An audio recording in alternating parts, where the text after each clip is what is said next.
Hi everyone, welcome to my video number 8 of mth3500. For today's video, I'll talk on if statement. If statement. So this statement fall under control statement in the C program. How do we apply, or how do we do the if you need to choose between two things, all right, true or false? We have if, and we have another one is a switch. Okay, and for a switch I'll talk later on. For today's video I'll talk on if, because basically we have many if. We have if and we have if else, right? All right, first thing, we go to the if statement. Just look at your notes here. Okay, this is the syntax of the if statements. So we have if some expression here. So expression here means kind of a relation like equality, inequality, or whatever relation that we have, and then what the statement following the if statement. Yeah, so if the expression is true, if the expression is true, then the statement A will be executed. Okay, don't worry if you still don't get anything at the moment, because I will give you an example and more explanation on that. So this is the flow chart for if. All right, so if you have your program somewhere, I mean the beginning of your program is somewhere here, all right, you have some statement there, and then it goes to the test expression. Test expression here is the if statement. Yeah, here is the if statement. So if this statement is true, then the next statement following if will be executed. All right, if else, then you will skip this statement, just go to the next statement. Okay, so this is the basically what if do. This is example. This is a very simple example here, but we will go to the more particular example. So basically what this statement says, or what this example says, that if the right is red, so it means this is the possible, is it red or not? Okay, if red, then the next statement is executed. All right, the next statement is executed. If not, then it skip that statement and it goes to the next statement, as well as that example, as well as that example. Okay, so if you have a series of statement, so if some expression here, let's say x equal to y, for example, x equal to y, then we do what is the statement. If the statement is true, means x equal to y. If let's say if we have x equal to y, all right, then whatever statement, if you have a series of statement here, whatever it is, I just give an example. For example, z equal to x plus y, and then z plus 1, z1, this is a variable, equal to 2 times z, right, and so on. And then we need probably print something here, prints z1, for example. All right, z1 is equal to %d that z1. This is an example. The statement must be end up with a semicolon. For expression if we don't have a semicolon here, all right, but in the statement we have. So for the series of statement, if we have series of statement, so we must put in the bracket like that. Okay, so let's say we have x is different than y. So what happened next is this statement will not be executed. Instead it jump to the next statement here. Okay, so let's say we have some more statement here. Okay, so this program says if x equal to y, so let's say this statement is true. All right, this expression is true, then the next statement will be do. Okay, having done this, then it's quick of that bracket, then it goes to the next statement. So it means if this statement is true, the compiler will do this and as well as that. If this statement is not true, let's say x is different than y, so this statement will not be doing. Instead, it jumps to that statement. So basically, this statement here, either the condition is true or not, that part will still be executed, whereas this part only be executed for the case that expression is true. Okay, this is a more specific example, I would say. Now, there are explanation there. I think the explanation just the same as what I have explained to you. Yeah. You see, what if you have a series of statements, all of which should be executed together or not, at all depending on whether the condition is true, right? So if that condition is true, that statement 1, statement 2 will be executed, else that statement executed. Okay.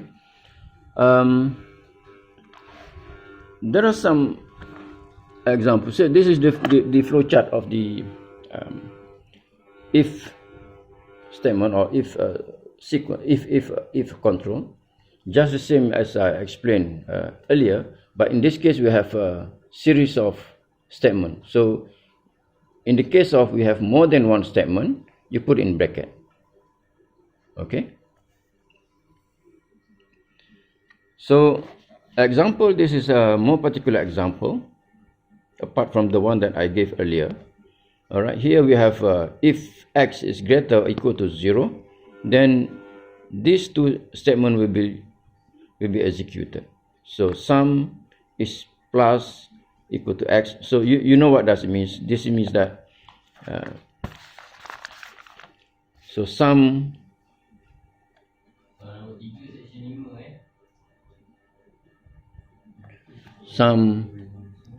plus equal to x. Yeah, this means you can write either like this, or you can also write sum is equal to sum plus x. It gives the same meaning. All right, then we have count plus plus, then we have count plus plus. This means that count is equal to count plus 1. Okay, so if you look at notes down there, yeah, the use of addition, assignment operator, all right, and of the increment operator. So here we have that assignment operator. So look at this thing. We note that how in the above example the compound statement has been used to carry out more than one operation if the condition is true. So in this, if this had been written as follows. Okay, so we have those. Now look at what are the difference between these two. Okay, this we have a compound of open braces and closed braces there, and in between we have more than one statement. In this case we don't have a braces. What happened in this case? If this statement is true, then only sum equal to sum plus x will be executed. Okay, next we will do this. So, but if this statement is not true, then that part will not be executed. Instead, it jumps to that. Okay, so count plus 1. So the main difference between these two, all right, for this case, if the statement is true, both of these will be executed. But in this case, if this statement is true, only one statement, sum equal to sum plus x, will be executed. Whereas for this, either this statement true or not, that counts, the increment of count will be executed. Okay, so do you understand that? So let me clarify those things, make it hopefully this thing more clearer.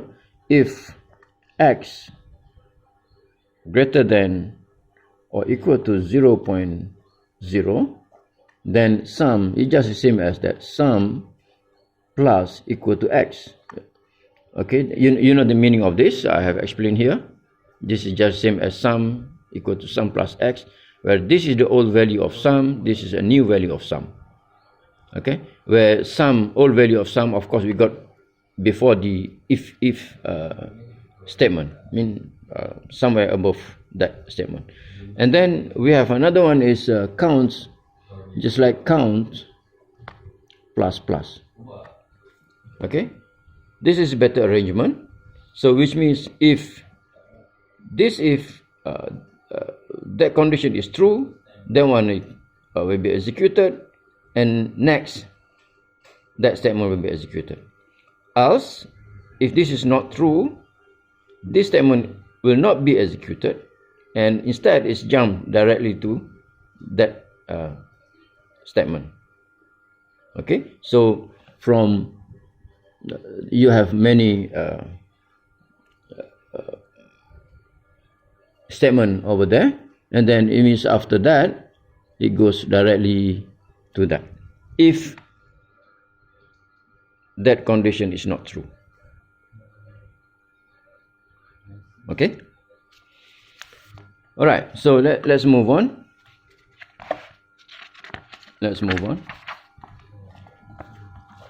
Look at this example program. Okay, calculate the absolute value of an integer. So we have include standard input outputs. What we do here, this is the condition. Here we print. This will print on your screen, and then scanf means the cursor will wait for you to input the data through your keyboard, and then we check the number that you key in. Okay, we check the number that we key in. That number is a negative or not. If it's negative, then we give that number to the negative. You know. So, if this is negative, means we reduce one. So that statement here, what does it mean? So number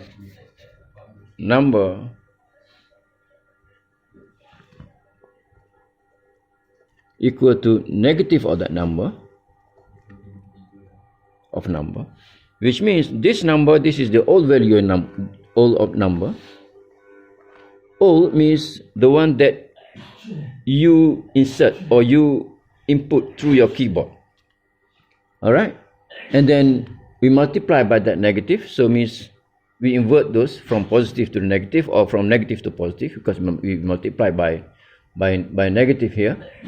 All right, and then we give it to this number. This number becomes a new number, means after this operation has been done. So means that if you put it 3, we got negative 3, so this number is negative 3, no more 3. Okay, now what happen if you put the positive number? If number is positive, So let's say you put it 3. Okay, 3 is not less than 0. So what happened is that this statement will not be executed. Instead, it jumps to here directly. So the absolute value is 3. So means the absolute value of 3 is 3. So if you put negative, then you multiply by negative, you got positive. So the number you got still positive.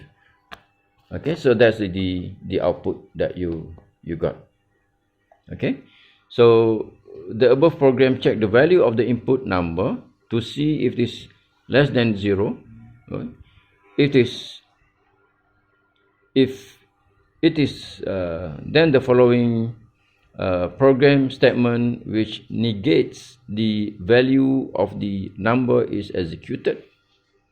If the value of the number is not less than 0, we do not want to negate it, then this statement is automatically skipped. So that's what I explained. So this is what actually happened if for the absolute value. If you have -3, for example, -3, this is your input, this is your input, the output will give you 3. If you have 3 positive, this is your input, then your output from this program is 3. Okay, so that if you have if statement, yeah, remember that if statement. So in general we have, let me recap those things. In general we have, if some expression, and if this expression is true, then this statement will be done. That statement will be done. Okay, then next statement will also be done.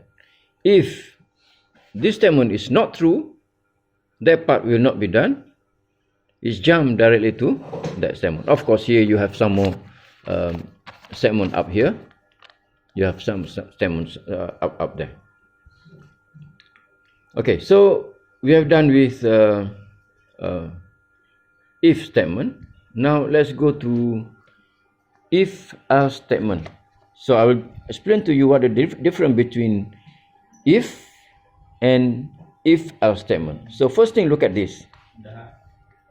This is the syntax of the if-else statement. Okay, so we have if some expression here in the form of condition. In the form of condition, either x equal to, greater than y, or x equal to y, or something like that. And then this is the statement. It means that if this expression is true, then that statement will be executed. All right. Having done this, having executed this statement, so it's jump direct to the next statement, which is statement X. So this part will not be carried out. This part will not be carried out because this statement is true. If this statement is not true, that part will not be executed. Instead, it's jump it to that else. Okay, so that statement will be executed. And then it goes, having done that, it goes to the next statement. So what's the difference between the previous case? Okay, what was the difference between the previous case? Previous case we don't have this else, so you can close this as else. All right, this is the previous case. So the previous case, if that statement is true, that one will be done, and then next goes to that statement. All right. If that statement is not true, so it goes directly to that part. Okay, so we don't have that statement there. Okay. I hope you can understand that. Let's go to the flowchart of if statement. This is the flowchart of the if-else statement. We have entry here is before we go to the if statement. This test expression is the x greater than y, x equal to y, or whatever it is, a test expression, the condition. So which means our if statement is here. Alright, if the statement is true, then it will do that, the next true statement. If the statement or the condition is false, then it goes to the other statement, and then next is come out from that and it goes to print x. So this flow chart, this flow chart exactly describe what we have here. Exactly we describe what we have here.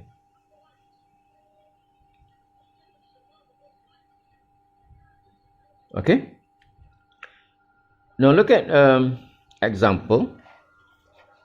Look at this example.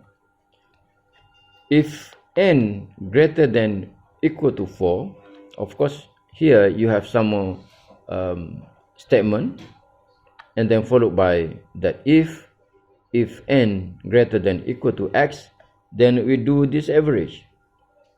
Yeah, why we don't put the braces here? Because this is only one statement. If you have more than one, then we need to put braces.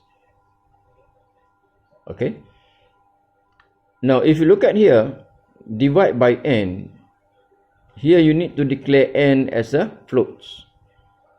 You need to declare n as a float. Else means if that one is not true,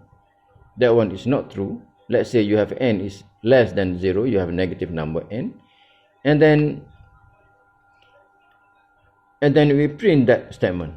Okay, can't compute the average, then average is just give it 0. Okay, you might ask where does this sum come from? So this sum come from the earlier statement or earlier work before that if statement. Okay, so I hope you can understand this example. If you don't, please let me know, then we might go by Google Meet, but I think this is better.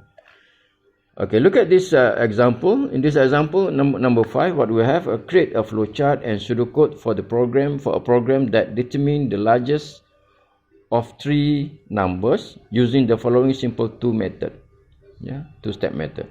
Compare the first number with the second number and select larger of the two. Compare the number chosen with the third number and select the larger. Okay. If you remember, I think at the beginning of our lecture, before I introduce you the if statement and everything, just to give you the basic idea what the flowchart, what the program is, I have given you this example. Alright, so in this case, here we input the number 1 to 3. Input means we use scanf. Yeah, input means we use scanf. So number 1, number 2, number 3 are the variables that you need to declare at the beginning of your programming. And then what's next is, remember that we have number 1, number 2, number 3, 3 numbers we have. Now, first thing we check, if number 1 greater than number 2, if it's true, which means number 1 is greater, number 1 is greater, then we give largest to the number 1 to the largest. So largest hold the largest value between number 1 and number 2. Alright, next we need to check with the third number. You need to check with the third number. So if number 3 is larger than largest, this largest, we have the value from there, which is num1. Okay, so compare between number 3 and largest. So how many comparison we have made? Including this one, we have made 2 comparison. Yeah, we have made 2 comparison. if this is true, which means number 3 is largest. Alright? Which means number 3 is largest. You don't have to compare with number 3 and number 1 anymore. Or number 3 and number 2 anymore. You don't have to. Now we have the largest is number 3. Then print the output, we print largest. So we have the biggest between them. And then if number 1 is not bigger than number 2, what does it mean? So it means that number 2 is bigger than number 1. So if this is not true, we go here, then we assign number 2 to the largest. We assign number 2 to the largest. Now largest now has a value number 2. Remember that if this condition is not true, that will not be executed. Okay, instead it goes this side and assign number 2 to the largest, and then next we compare largest to the other number, which is number 3. Okay, so we have largest greater than 3. We do the next comparison.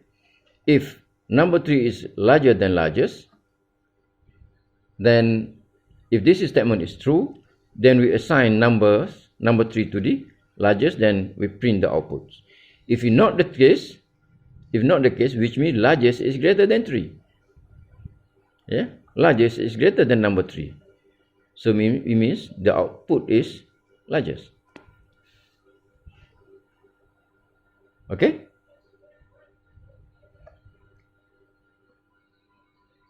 This is the pseudocode. How do we use that? We begin, then input number 1, number 2, number 3. Alright. If number 1 greater than number 2, then we give number 1 to largest. If it is not true, look at that. If this is true, we give number 1 to largest. If not, we give number 2 to largest. Remember that we compare two numbers. We compare two numbers. If it's true, then this is the biggest. If it's not true, of course that one is the biggest or the largest. Alright, so that's why if it's true, number 1 we assign to largest. If not true, that we have else here. Else means that statement is not true. Else we give number 2 to the largest. Then we end up that if, else, we have an if here. Don't forget this, and if, and if. Then we compare number 3 with the largest. Alright. If number 3 is greater than largest, what does it mean? It means the third number is bigger among the two. So we assign number 2 to the largest. Okay. If this is not true, then we just print the output. If it's true, we print the output largest. If it's not true, then we print the output largest. So that's the end. Then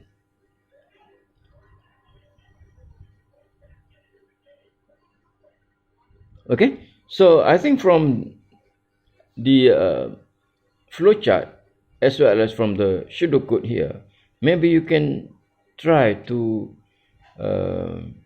develop your C code to execute this problem. Okay, develop your C code to try to execute or try to perform this task. Given any 3 numbers, find the largest, and then try to make as an exercise for you. Given 3 numbers, try to find the smallest between those 3. Yeah, find the smallest between those 3. All right. Now next example here. So we have number 1. We only have 2 numbers here. We print, enter the number. We enter the input the number 1. We have scan F. That's enter number 1. Then we enter number 2. Alright. If number 2 is equal to 0, then we print cannot divide by 0, else number 1 divide by number 2. So what we did here is we